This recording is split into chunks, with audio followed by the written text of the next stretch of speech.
Good evening and welcome to the number one group of five college football show in the world. This is the Group of Five Guys, and our mission is to be the voice for the Group of Five football programs, voice that the mainstream sports media just absolutely refuses to be. We need your help desperately now more than ever. We need you to follow us on all the social platforms at Group of Five Guys. Go to YouTube, Apple Podcasts, Spotify, wherever you get your best podcast. Subscribe to the channel, leave a 5-star rating and a review. Most important thing you could do is share it with your family and friends. On this episode, I imagine we're going to have to mention our college basketball committee, even though this is a football show. We're going to talk about youth sports a little bit. And then the main topic of this episode is your MAC 2025 football schedule. Hope you enjoy the show.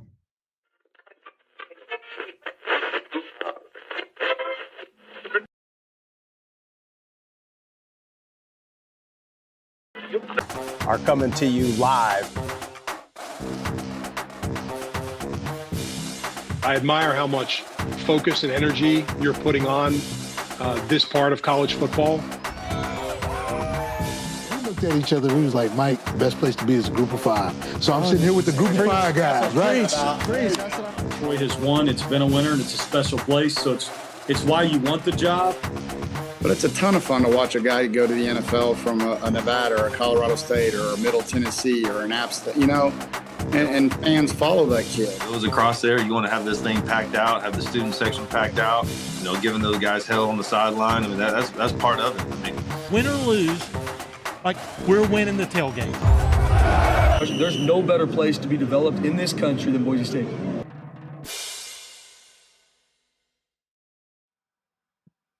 Jeff, this is a college football show, this podcast. This is a college football account. This is, by all, intents and purposes, we try our damnedest to only talk about college football. But I don't think you could come into a Monday evening 24 hours out from the college basketball committee and the stunt that they pulled over the weekend. I mean, Jeff, I hadn't seen a coordinated media campaign like this since COVID-19. I mean, it's bad. Real bad. It's social conditioning is what it is. This is a trial run for what they're going to try and do in college football over the next couple of years. They're doing it. They're seeing who's going to be up in arms, how many people is it actually going to affect our bottom dollar. Because make no mistake about it, the fact that 14 out of 16 SEC teams made the tournament, and a handful of those teams are 8-10 in their own conference. Barely 500 overall, under 500 in conference. I mean, give me 14th place in conference, and you make the tournament. That's unreal. You're telling me that some of these other teams, and not even just the Group of Five or mid-majors. Oh, yeah, West Virginia's probably got the biggest gripe of anybody. I'm telling you. Jeff, are you more upset? Now what was more upsetting to you, the SEC getting 14 teams or the whole North Carolina, I'm going to leave the room. I'm going to leave the room for 5 minutes while the committee discusses, and then North Carolina gets in. What was the one that struck you the most? I mean, they're both egregious, right? I mean, yeah. And the guy gets a bonus. That's the kicker. So if you don't know, is he the athletic director for North Carolina? Is that who he is? Something like that. Bubba Cunningham or something. Isn't that his name? He's on the committee. His team gets in. It's a nice little bonus. $100,000, a little over, I think. No, I don't want to speculate, but you think there could be some kickbacks happening too? I mean, this is politics. Jeff, I've been screaming about this for years, that the sports media and the politics in sports are worse than we ever even thought our government and our national media and stuff is. I mean, and I'm telling you, you said it, Jeff, it's a trial run. It's like, how much more stupid can we get before anybody is willing to raise up against this, right? I mean, hey, wear your mask but take it off when you start taking bites of your food. Oh, okay. Oh, yeah, we'll do that. Hey, where you're, we're closed, but you're allowed to sit outside, but it's cold, so we're going to enclose the outside. But if you're on the patio, but it's enclosed, that's okay. You can be out and about if you're at a political protest, but hey man, don't go to school, Don't go to church. don't go to church, don't go see your loved ones that are sick.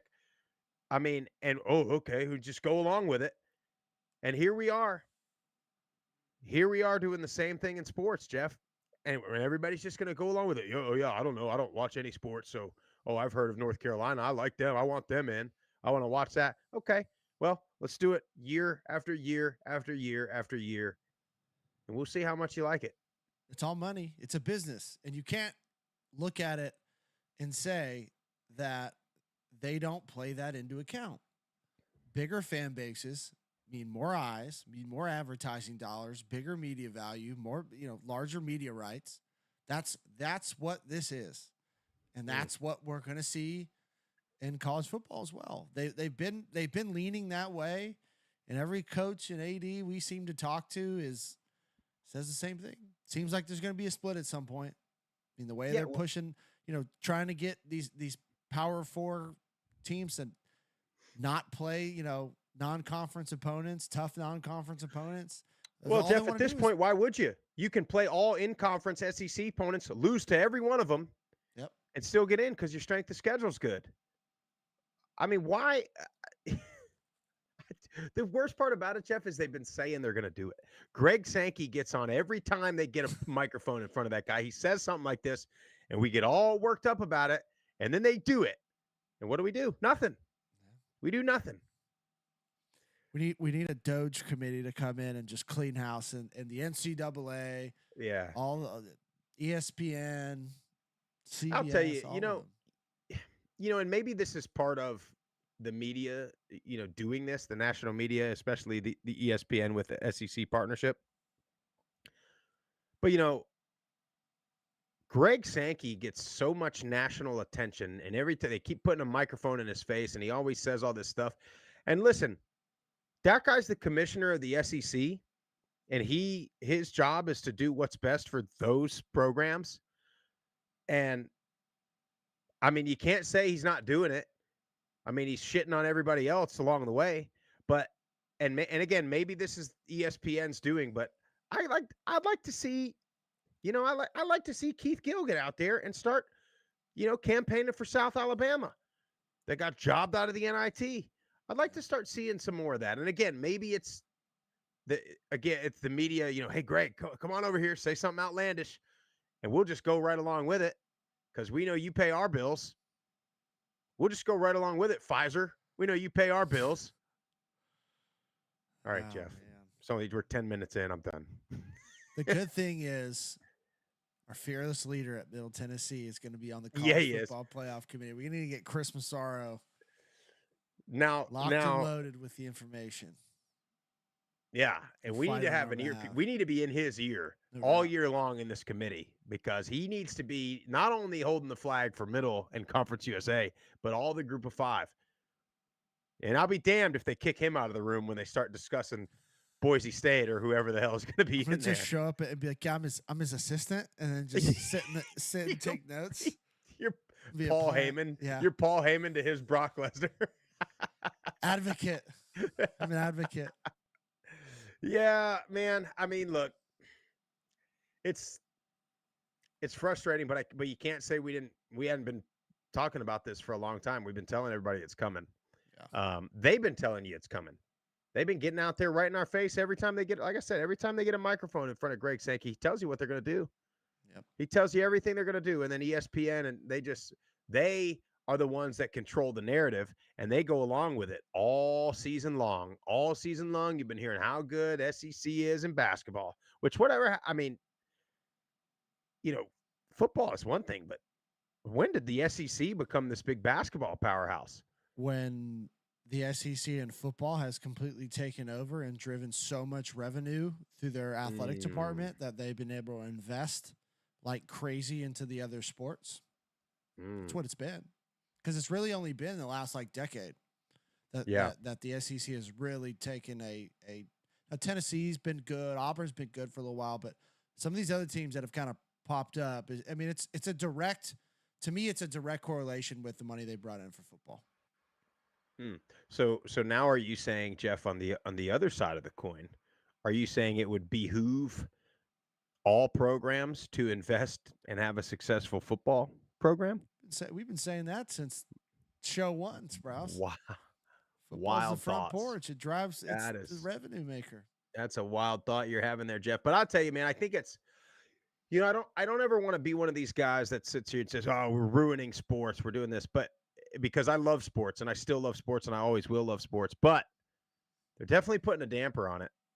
And I got, there were some tweets going around about, youth sports and the, I guess, decline and like the rise of, travel ball and this and that.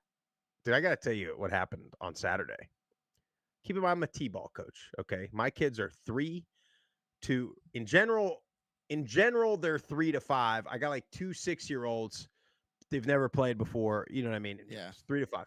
Now the league above me is like the coach pitch league. I think they call it A ball or something like that. Okay. So these kids are 6 and 7, most of them. Are we in line here? Yep. Now, and I do want to preface this by saying the league that we play in here in Georgia is the Northern Little League. Is it like, it's the one, like it's good. It's really good, right? Like if you don't want to play travel ball, you just want to play city or rec league or little league, like this is the league in this area that's really good. They make it pretty far in the college or the Little League World Series quite often. Anyway, so we're leaving our game. Marlins, by the way, talk about coach of the year improvement. I mean, we are getting good. But anyway, so I'm leaving the game, and on the field next to us is coach pitch, and it's 6 and 7-year-olds, right? And they got 2 umpires out there, look like they're like 16, 17-year-old kids, right? Well, I'm watching this coach, and he's like mumbling to himself, right? And he's like kicking the typical, like stereotypical coach, like kicking the dirt. He's like, Yeah. This bullshit. This bullshit. And I'm like, what's this guy worked up about? And then he comes over, and then he's talking to the parent, like some parents, and they're egging him on. Can't have an umpire out here. Don't know the rules. And they're going off. And I'm like, I imagine most of your players don't know many of the rules either. Like, and then he starts yelling at the ump. Okay. And the ump's just like, kind of like tuning him out. And I'm like, and then he goes and gets the head of the league. He's like, go get him. This is ridiculous. Then I do myself a favor. I look up at the scoreboard, and it's like 11-2. They're just getting smoked. Okay. And they're arguing about a runner going out of the baseline. This is what they're arguing about. And he's screaming from the dugout, the third base dugout, to the ump who's standing kind of near second base, screaming at him. This is bullshit, cussing, everything. And the worst part is the parents are going with it, egging them on. And I tell my wife, I said, you want to know what's a really good way to make your kid that's now 6 by the time he's 15? Make sure he hates baseball. Do this for his whole little league career on a game that means, look, I'm not sitting here saying I'm not one of these guys. I do think keep score. Yeah. Winners, losers. Oh yeah. Championships. Yeah. MVP, game ball, whatever. Coach pitch. Not that big of a deal, but I'm for it. Whatever. And I'm sitting there watching this guy. And then I'm not sitting here and saying that I'm anything special or anybody's anything special, but you look at the guy, right? I already know where you're going. You know where I'm going with, and this is a guy that hasn't done anything athletic, maybe ever, but certainly in the last 30 years, and more than likely, didn't play baseball past probably little league.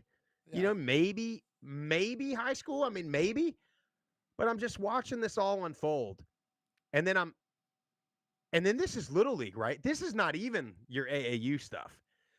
And then I'm sitting there and I'm thinking about basketball's the worst with AAU. They started this trend of AAU. The school don't even matter. Little league, basketball, city league, you got to play AAU if you want to be any good. Baseball's the trend. And then I start thinking like, this is 7-on-7 now in football. This is the next thing. The next thing is football. These kids got $400 in gear out there playing coach pitch, playing against their classmates. The kids don't care. You know what I mean? The kids are going to lose just wanna have 11 a to good 2, time. go get pizza and ice cream after the game and have a grand old Saturday. And you got a 40-year-old, has been or never was, just like absolutely losing his mind. Jeff, I saw the little league coach or the t-ball coach that I coached against, and I said, "Hey man," I said, "I'm gonna tell you right now." I said, "If we get up to this level or you start doing some shit like this," I was like, "I'm not just gonna sit over there and be quiet." You know what I mean? Oh, And yeah. so anyway, It's I don't bad. know. No, it's So bad. bad. I've seen it. I've coached for the last 6-7 years, and we got to get to some action, but it's bad, dude, and it's not getting any better. It's not. So all you can do is control the controllable, Sprouse. Control yourself. That's it. Set a good That's it, example man. and do it moving. But hey, if you're watching on Facebook or X, come over to YouTube. The live chats over there is great. Got some good back and forth. And funny, Beware of the Bulldogs is in there. He says LSU, we were talking about the SEC in basketball. Yeah. LSU and South Carolina both got NIT bids. Both turned them down.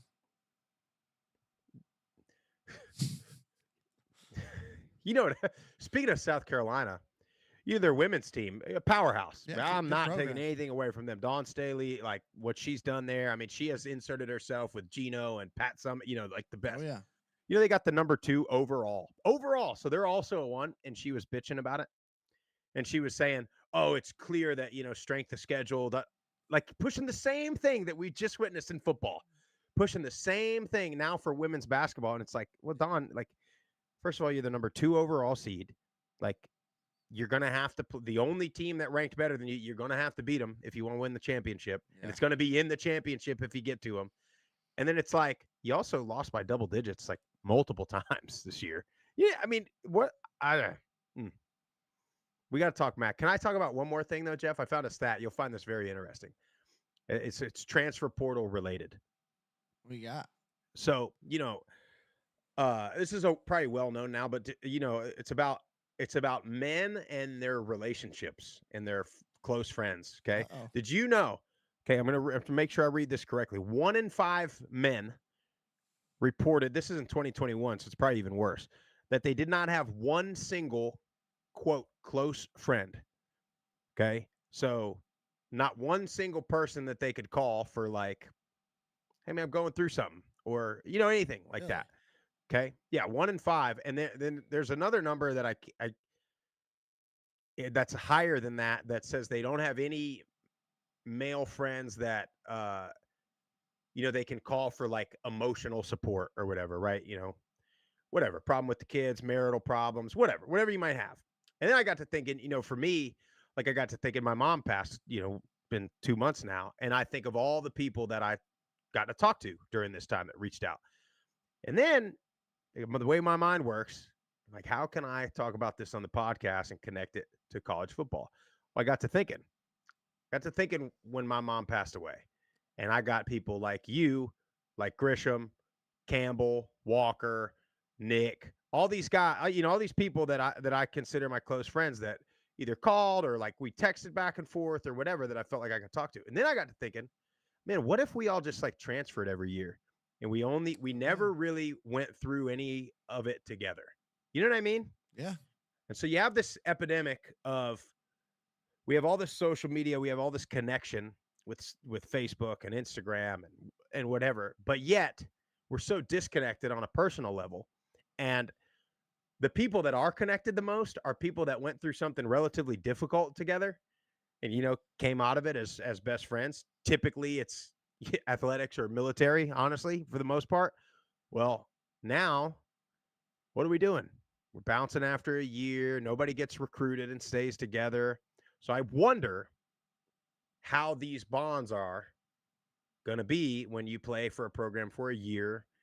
Everybody there played there for a year, and there's a lot less of that brotherhood, if you will. There's something to think about. No, something to think about as we move forward with this. Yeah, it's an interesting point, and I think you're spot on. And it's the same.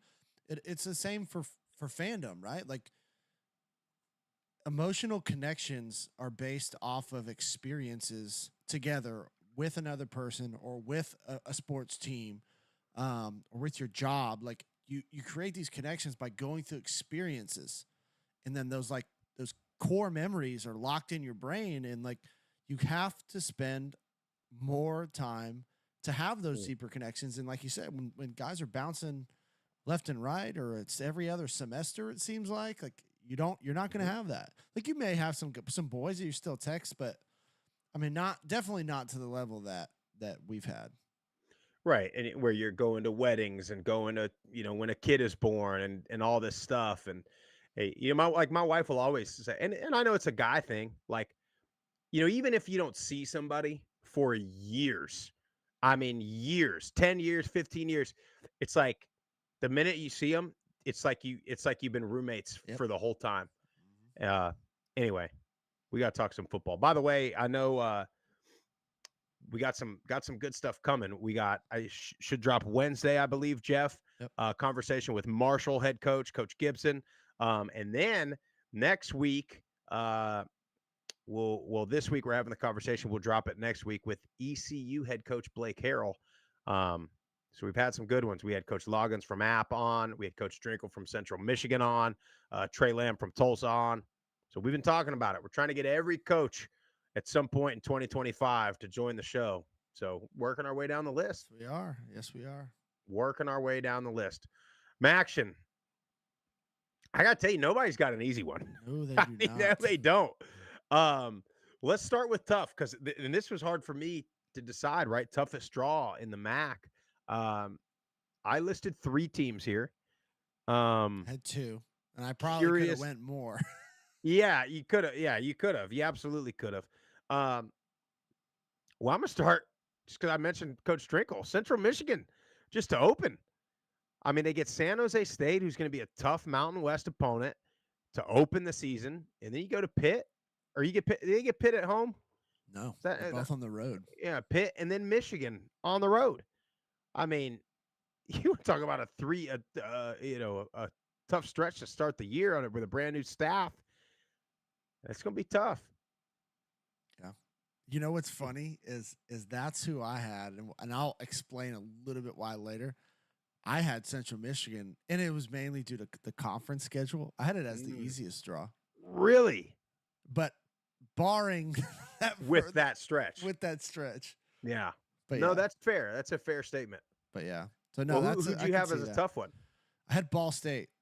Ball State, Really? I think it is a brutal start with Purdue and Auburn on the road. You get New Hampshire at home, so that'll be a game as long as physically you hold up after those first 2. But then you go back on the road at UConn. UConn has improved the last couple of years. I don't think that's an easy out anymore. And then you get home versus Ohio. Now I know Albin's gone. I still think the Bobcats are going to be a very, very good team. And then they have NIU, Toledo, in Miami, all on the road, with Toledo and Miami to finish the year. So you're talking a physical start and then a physical end of the year for Ball State. I just think that's a tough draw, man. Especially coming from where Ball State has been the last few years. They don't get in an easier path to having a successful year. Well, and we always amongst ourselves and on the show we've talked about the misfortune that Middle has had over the last few years, and everybody comes out, oh, the team sucks, we got to fire the coach, this and that. But then it's like every year you're just starting from behind, and you can never catch up, whether it be from the health of your players, whether it be from the install of the playbook, because of beginning a season like this. And look, they got to play those games for money. And, the Auburns of the world, like, and no disrespect to Ball State, but Auburn more than likely ain't going to play Toledo. You know what I mean? And they're not going to play your top tier group of 5 schools because they risk losing. So it's just like this continuous thing for teams like Ball State, where, I mean, you look at Monroe in the Sun Belt, they play Bama every damn season. I mean, Bama ain't going to play, they're not going to play Troy. They'll play Monroe, though. Yeah. Well, the thing is, and for people who might not understand how it works, is they play these games because that's how they fund their athletic department. That's how they fund the other sports. Football is the moneymaker. It's the sole driver. And for teams that struggle, that maybe not do great in attendance, may not have a big base that donates to the program, like this is how you fund it. And you got to play those big schools or else you're going to be in a deficit, which most of them still are. But yeah, it's tough, man. Did you have another one? I had one more. I had two more. You go. I had Miami. Miami, I think getting Wisconsin, Rutgers, and then having a non-conference group of 5 against UNLV is about as tough as it'll get. Now, Rutgers, I don't think is scaring anybody. I don't think Miami's going to be scared of anybody. But Wisconsin is just going to, typically going to be just big and physical. And when you start a season like that, again, you get some guys banged up, and you're going to be trying to play catch up. And then you got a game like UNLV. Now, granted, they play UNLV after a bye, so that's good. You're going to get that. Or it's early, but you're going to get a bye after playing some physical games. And then you get UNLV, and then you get into conference play. And so you just hope that you come out of. You hope. You'd love to go 2-1 right there. 1-2 is probably a good. You beat Rutgers probably is the most likely one you're going to beat. Although Greg Schiano's got Rutgers a lot better. But you hope you don't come out 0-3 and with a bunch of injuries is what you hope for if you're Miami. Yeah, the one thing I will say is they do have 3 out of the 5 from a year ago bottom teams in that conference on their schedule. That being Ball State, Akron, and Eastern Michigan. Every year teams are going to be different, especially this day and age in the transfer portal. But if they can get through that stretch, we don't know how good UNLV is going to be, right? Like if they can get through that tough game on the road at NIU, then you get into a little bit more manageable part of that schedule where I think they can go on a run. Yeah. Who was the other one that you had? See if we match up here. Boy, I feel bad for Kent State. Oh, really? Yeah. See, yeah. Kent State, they get a nice little tune-up game against Merrimack at home.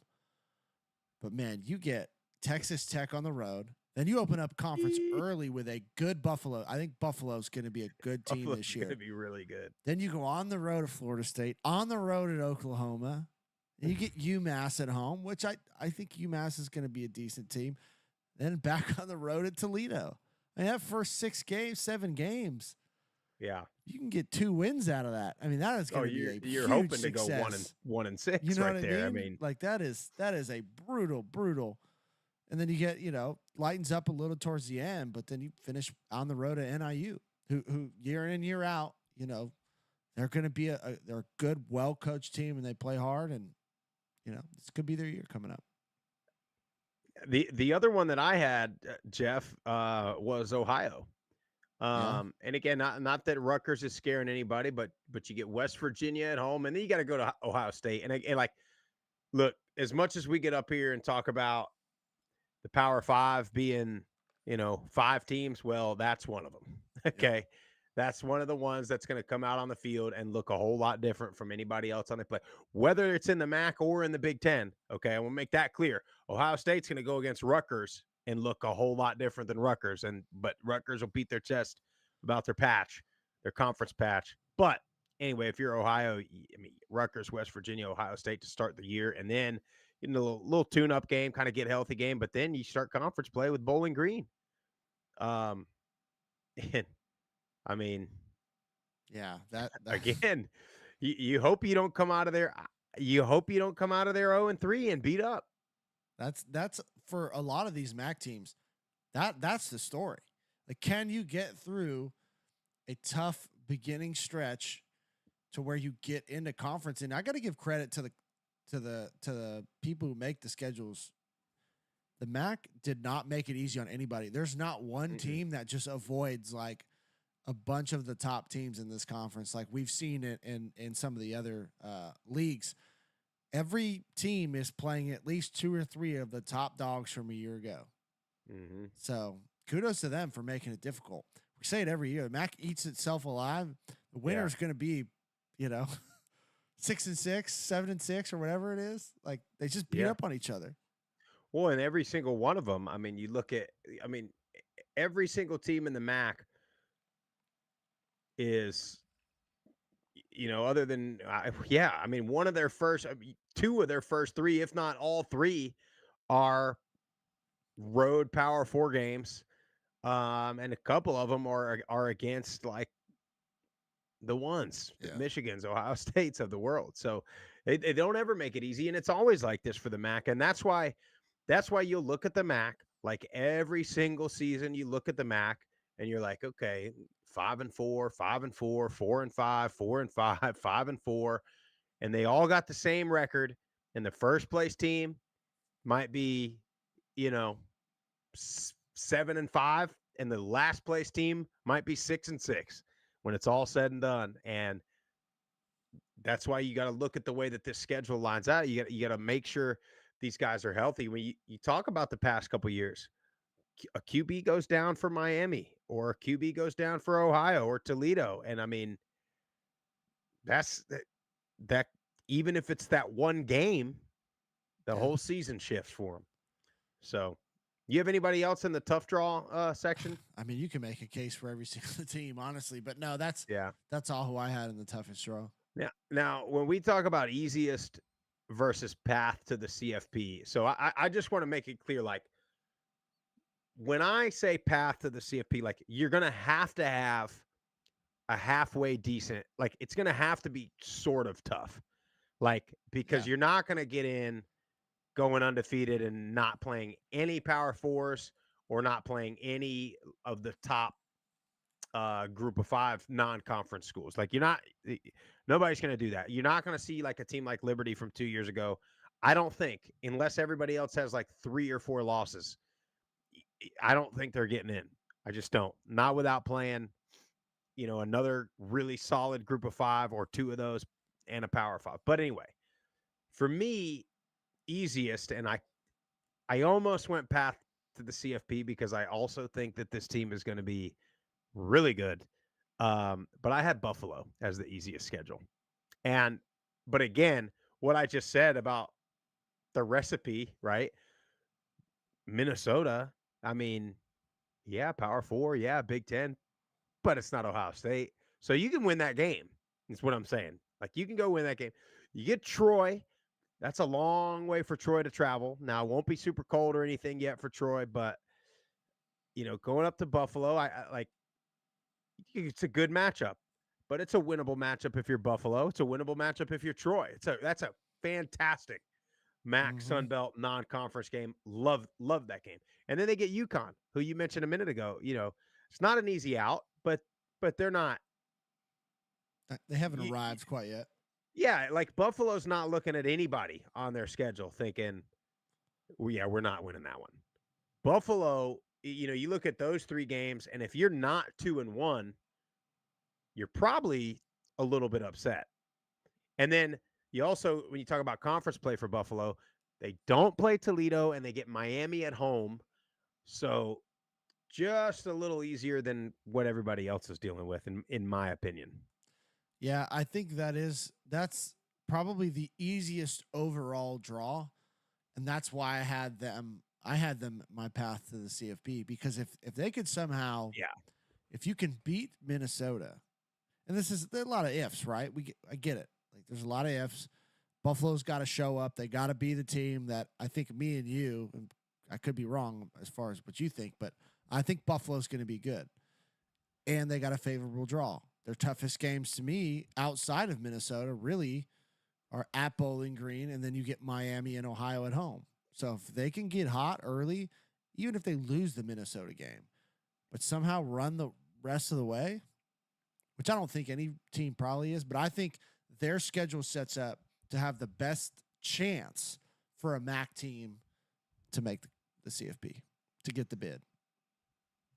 Now, so who'd you have as the easiest? This is where I had Central Michigan.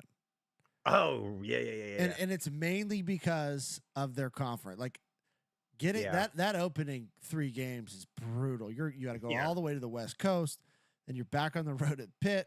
You're on the road again at Michigan. Like, that is, I mean, like, Coach Drinkle said it. What were the 49ers busy, right? Like, a brutal start. But if you can somehow manage that slate and not just be completely beat up physically. You get Wagner at home. You get Eastern Michigan. I mean, the next couple games, you can get your feet back underneath you and hopefully get back healthy before you got to go on the road at Bowling Green. But again, they get three of the bottom teams in the conference from a year ago are on their schedule. And I'm not sure that those three teams are necessarily going to get huge improvements based off of what their schedules are. So you get three of the easier draws in conference. They got to go on the road at Bowling Green. Yes, that'll be difficult, but you get Buffalo and Toledo at home, and they avoid Miami, Ohio, and NIU. So when you're talking from a conference perspective, I think their conference is very, very manageable. They could potentially be a team where you don't have divisions anymore. Like, can they somehow find a way to get in that mix towards the end of the year? Yeah, I got to tell you, Jeff, you might have just sold me on it.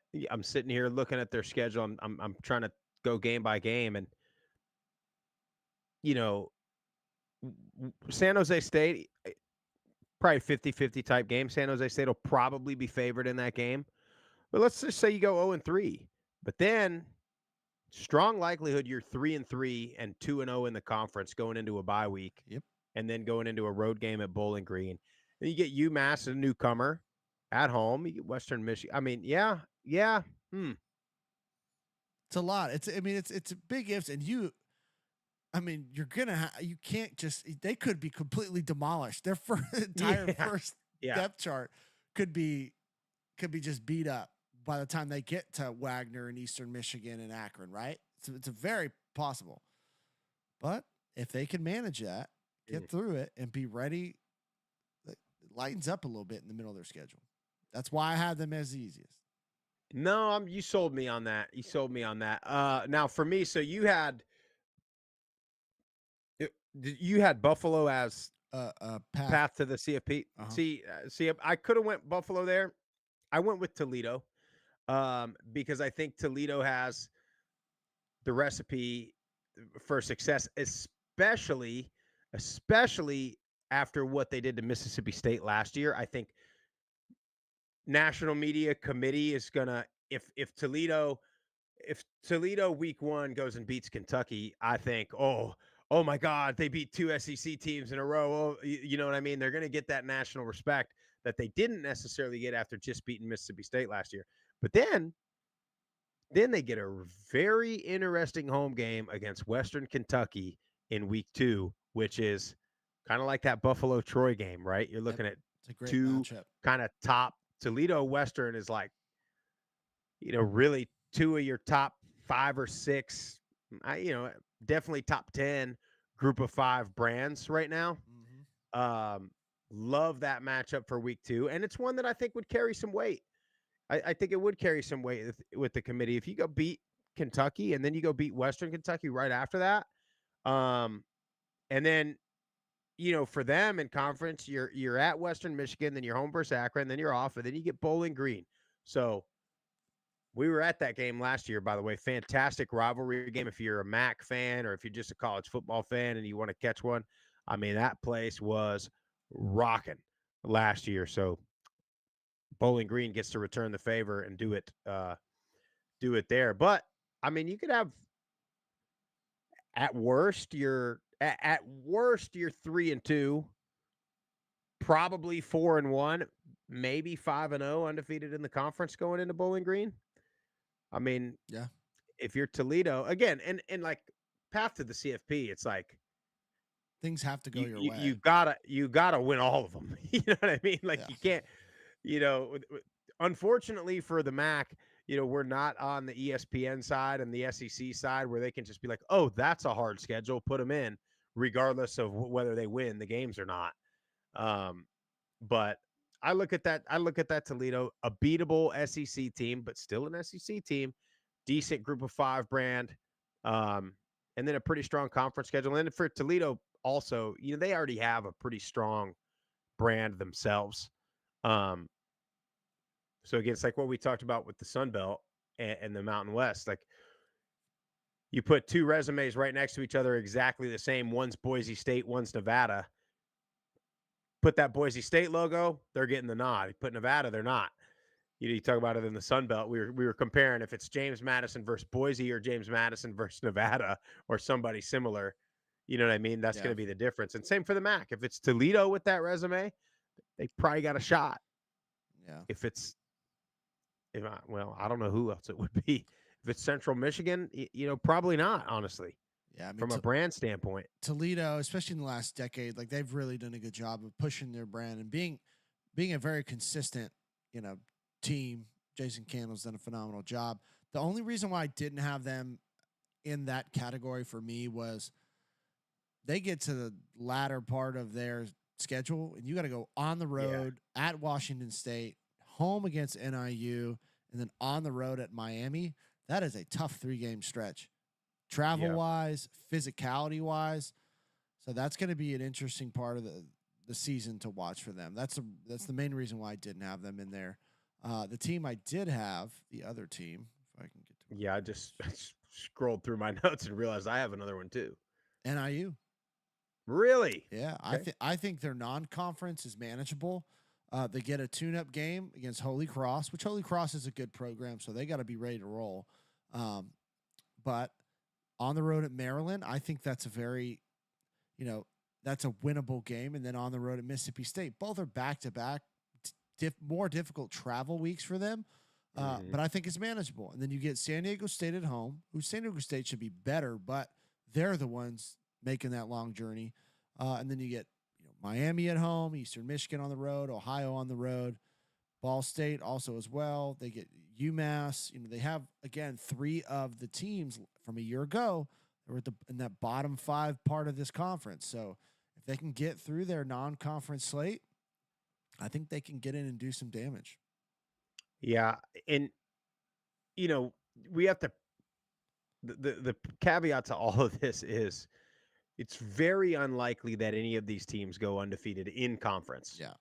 So, you look at the non-conference and is it manageable? Well, the problem is the conference is not very manageable.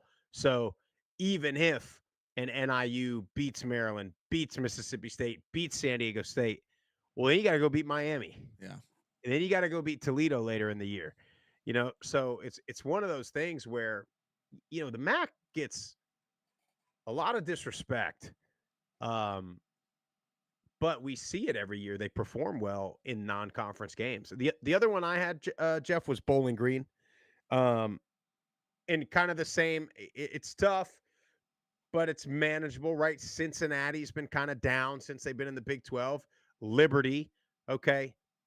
There's the potential to beat a team that might mess around and go 11-1.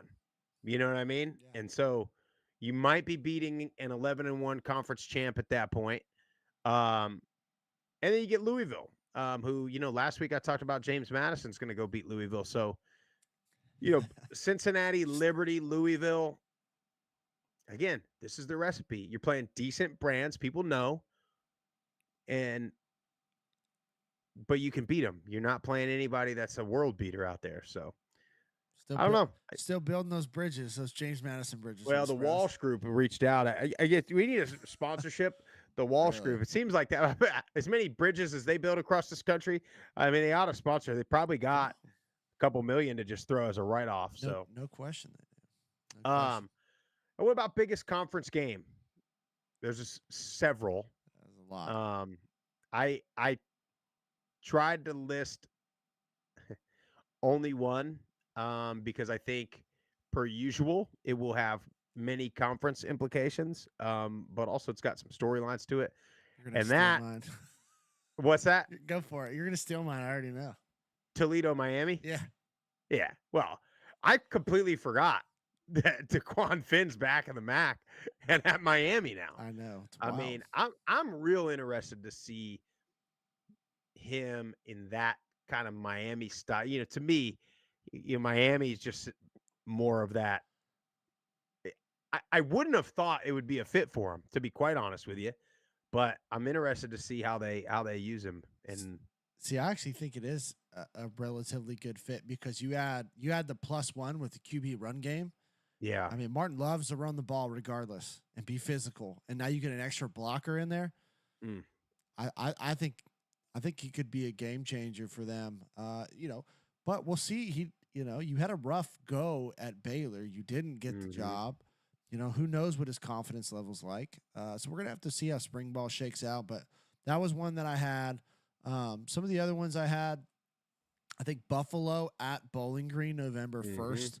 It's going to have a lot of, and all these are like conference implication type games, right? NIU at Toledo on a Wednesday, November 5th.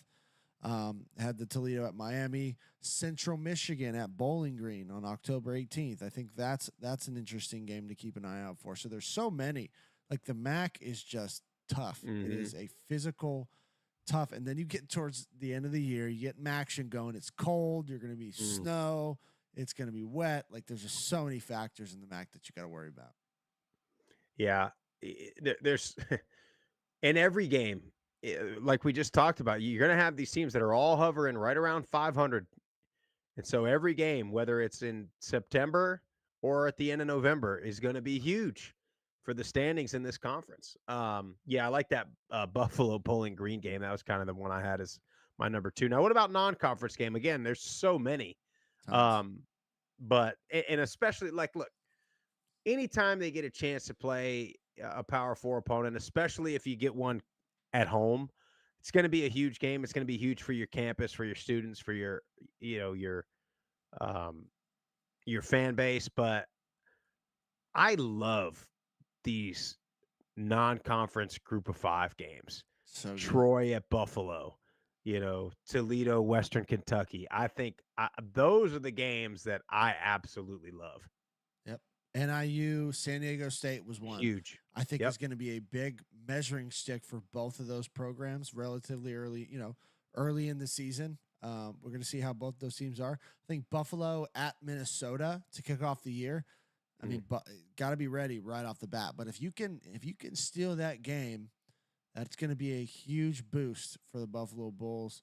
I think Ohio versus West Virginia. Shout out to West Virginia coming on the road.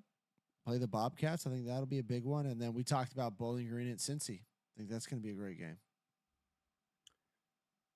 Yeah, Cincinnati, man. Should have stayed where you were at, guys. Anyway. Got a better patch on their chest. Yeah, I mean, did they make the tournament? Probably. By the way, the Blue Raiders, I mean, both squads, we got to make free throws. Free throws and turnovers. Free throws really for both of them, the men and the women, kind of ended their run there. But both make the NIT. I know the men are in the NIT. Are the women in the NIT also, or are they in something else? They made a tournament. I just didn't see which one it was. There's so many tournaments now too. But you just wait. You just wait till the main tournament.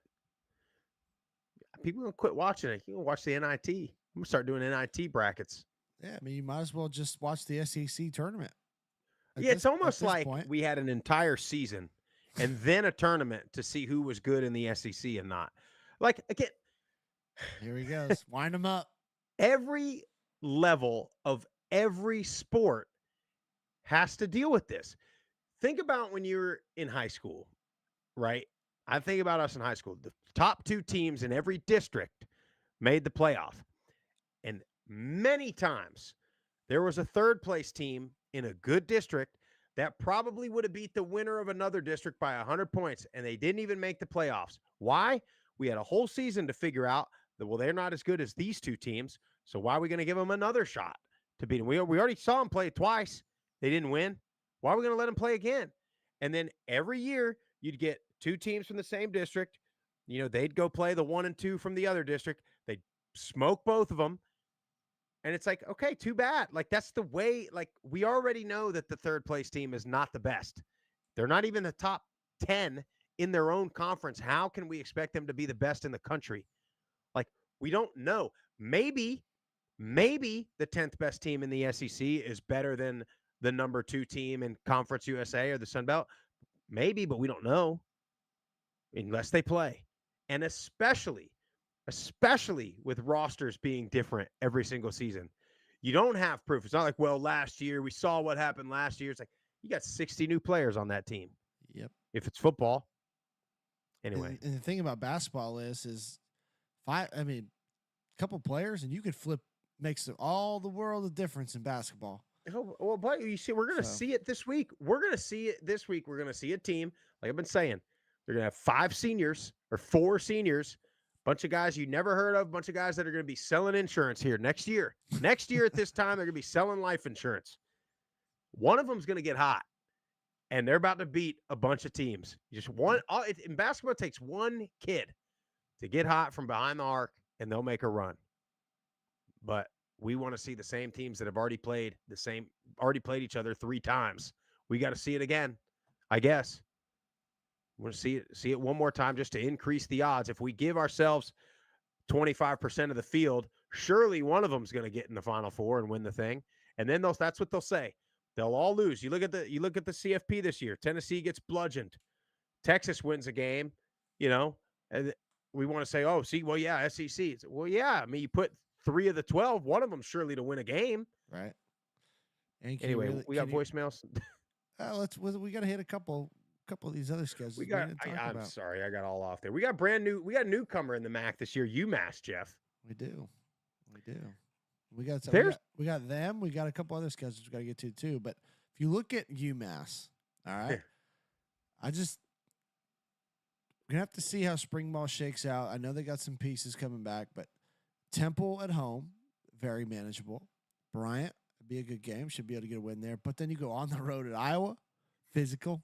On the road at Missouri, physical. So how can they hold up against those 2 teams is going to be the question. They get Buffalo at home. They get Northern Illinois at home. Boy, that last stretch. Northern. Then that's where I was going. NIU at home, Ohio on the road, and Bowling Green at home. They do have the bulk of that at home, but I don't know how much that's going to make a difference. Yeah, playing those squads. Yeah. They're one, and you just don't know about UMass just yet. Now Akron, we hadn't talked about it all. Akron is just, they got a tough deal. Wyoming to open the season is going to be tough. Nebraska, I mean, that's going to be rough. UAB has been down, but that's going to be tough. But then you get into conference play, and I mean, my God, Toledo, Central, Miami, Ball State, Buffalo. And then you finish the season with Bowling Green. It's not easy for Akron either. No, but this was one I had marked as actually a schedule I like, because I think Wyoming coming to Akron. Wyoming was down last year. They did not look like the Wyoming of old. So we'll see how a year treats that program. But I think that's a good G5 matchup. That's a winnable matchup. Then Nebraska, that's gonna be tough. Nebraska's gonna be tough. You got Patty Mahomes Jr. over there. Not a fan of that kid. But then you get UAB. Trent Dilfer has struggled.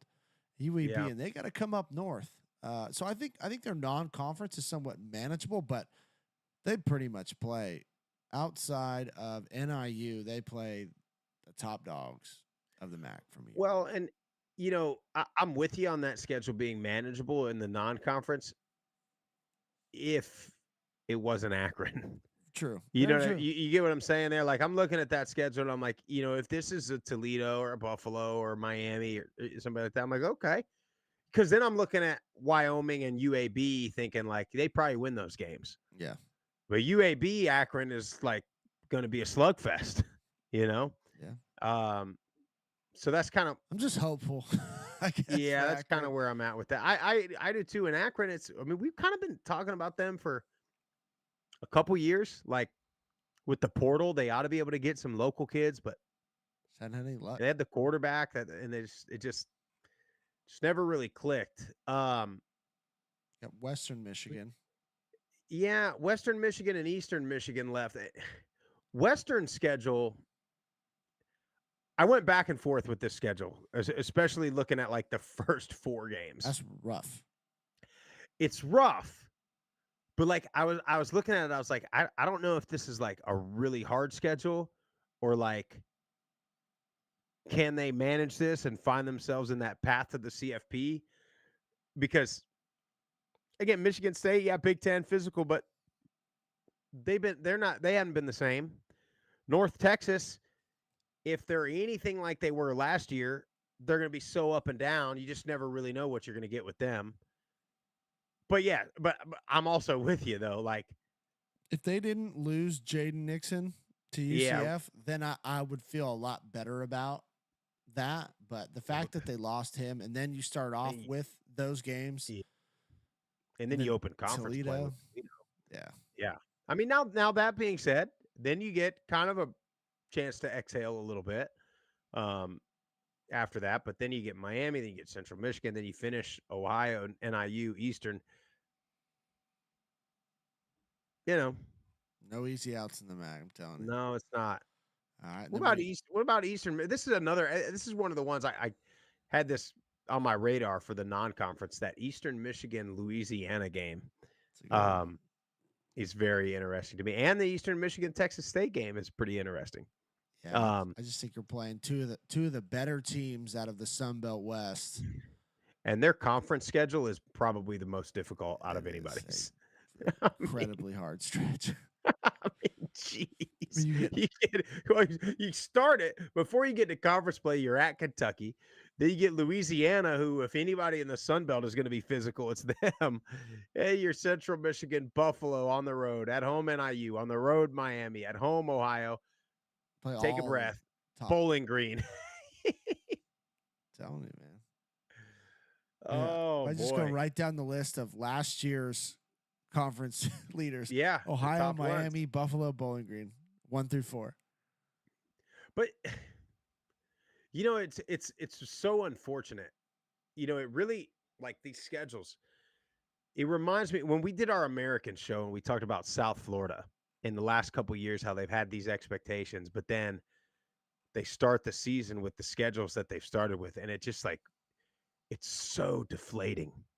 Yeah. So deflating. So if you're like Akron or one of these teams that just has not been able to get up, and you start the season with these games where you're just like 0-3, you're beat to shit, you got guys injured, Fan base is already washed. fan base is checked out, and now you got to start playing conference games on Tuesdays.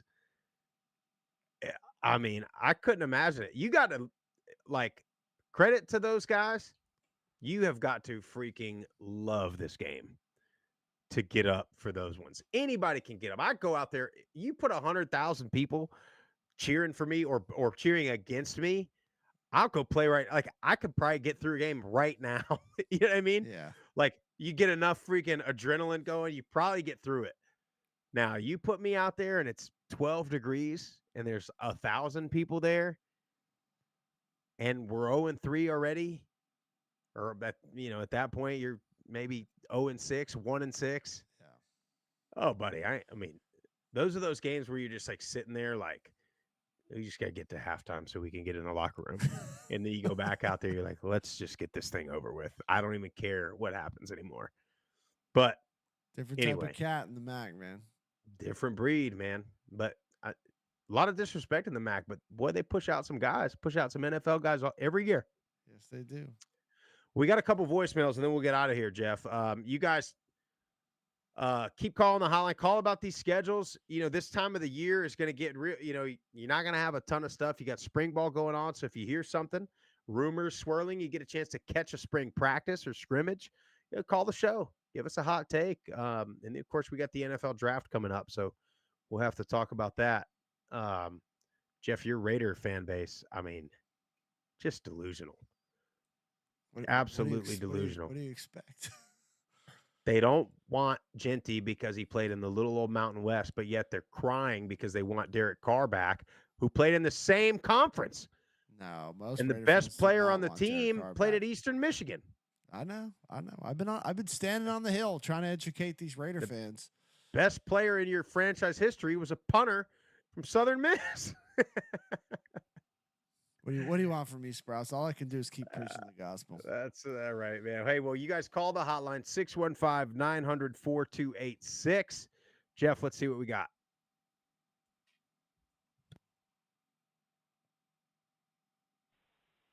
Group of five guys.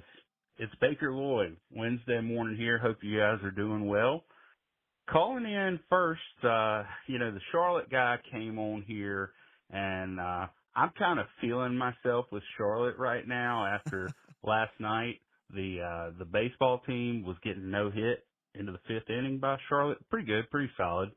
And then they came all the way back and hit a dinger in the bottom of the 8th and whooped that ass like they should. And yeah, Charlotte ain't got shit on us as usual. But, you know, that's another story. But I did come on here to talk to that Charlotte guy and respond on something that kind of he said and you said.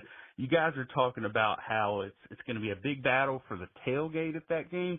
Guys, come on, let's be realistic. Have you seen our tailgate? Have you seen their tailgate? The last time we went there, the only time we've been there, by the way, they had to bring in extra seats just for us, and the entire extra seating was taken up by gold shirts. Our gold, not theirs, you can tell. Probably close to half the stadium was at fans that day. They're probably going to Charlotte because they were embarrassed, going to the Panther Stadium because they were embarrassed that day of how much we took over their stadium, and they know we would do it again. We were buying their tickets, like their allotment. We were calling in, acting as Charlotte fans, taking their tickets from them, and they got frustrated over that.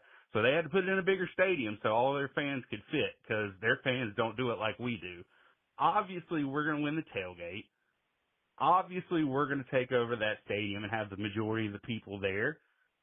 I mean, you talk about the tailgate situation. We already played ECU there a few years ago.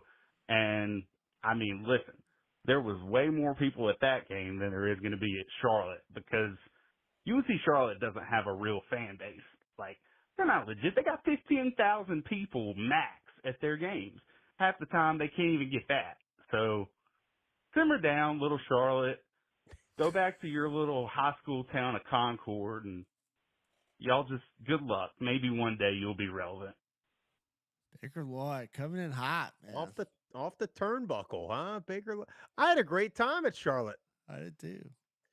Now I don't blame though. I mean, it's you're going to call out fan bases. Expect fans to call back. That's going to be such a fun game. It's going to be great. I think it's going to be a great tailgate. Yeah, I mean, but I would say sheer numbers though. Yeah, App's got a bigger contingent. Of course they do, and they have a huge alumni base in Charlotte anyway. So it's not like they got all travel. You know what I mean? They're all waiting for that game. Now, I don't know, man. Charlotte gets after it. Charlotte to me was the most underrated, unexpected environment that I think we've probably been to in these last couple of years. The question is the student population going to travel to that game? Because that's what honestly made the atmosphere in that stadium what it was. Correct. Great student engagement. Cracking. And that's a Thursday night? Thursday game? Friday? It's like a Friday game. I think it's a Friday game. Mm-hmm. Could be mistaken. No, well, Friday is when we went to the game. That one when we went up there. Yeah. Because we Friday went game at Marshall on Thursday.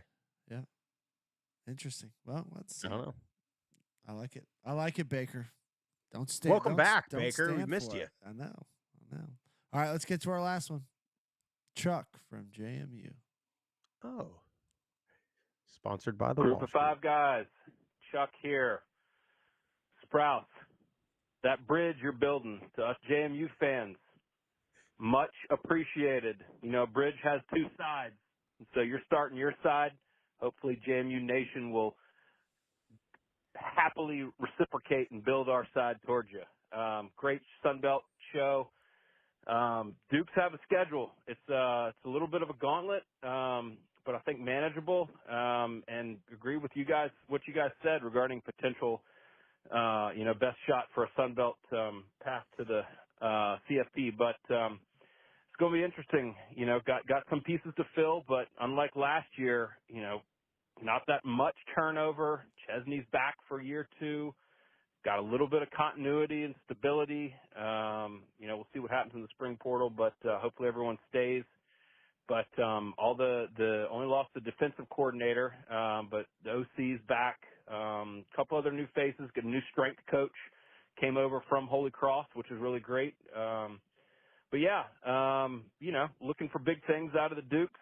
But really just excited for what the Sun Belt will bring this fall. Got some great matchups. Boy, that Liberty game, that's just going to be just boiling blood with those fan bases. But anyway, hope you all make it to that game. And, yeah, just want to check in. Hope your spring's going well. And go Dukes and go Group of 5. Take care. Bye.